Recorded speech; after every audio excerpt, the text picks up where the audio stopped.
ته په نرم بستره ویده وې، خو سبا به په سړه خاورې کې پروت یې. ته به یوازې یې، نه موبایل، نه ملګري، نه پیسې، یوازې ته او ستا عمل. الحمد لله رب العالمین، والصلاة والسلام على سید الانبیاء والمرسلین. ګرانو وروڼو او خویندو، یو پوښتنه درڅخه کوم. که نن شپه ستا د ژوند اوله شپه وي، که نن شپه ملک الموت ستا نوم واخلي، که نن شپه خلک ستا جنازه پورته کړي، مرګ خبر نه درکوي، مرګ وخت نه ټاکي، مرګ ځوان او بوډا نه ګوري. موږ وایي لا وخت شته، خو مرګ وایي ستا وخت پوره شو.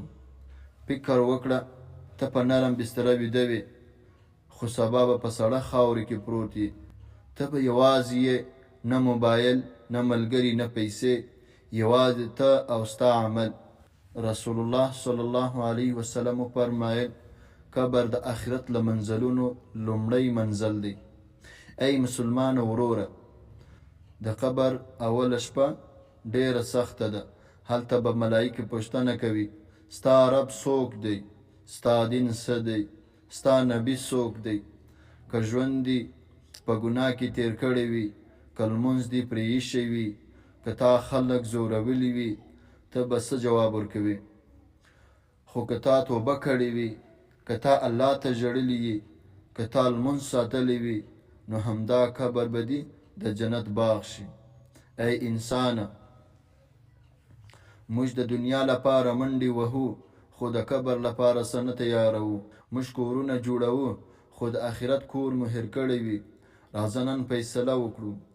که څوک را سره خفه وي، روغه ورسره وکړو. که لمونځ مو پرې ایښی وي، شروع یې کړو. که ګناه کوو، توبه وباسو، ځکه شاید سبا ناوخته وي. مرګ چې راشي، نه به عمر زیاتیږي، نه به موقع راګرځي، نه به توبه قبلیږي. یا الله، موږ خاتمه په ایمان وکړه. زموږ قبر د جنت باغ وګرځوه. موږ له ناڅاپي مرګ په غفلت مه اخله. موږ ته د توبې توفیق راکړه، مخکې له دې چې ناوخته شي.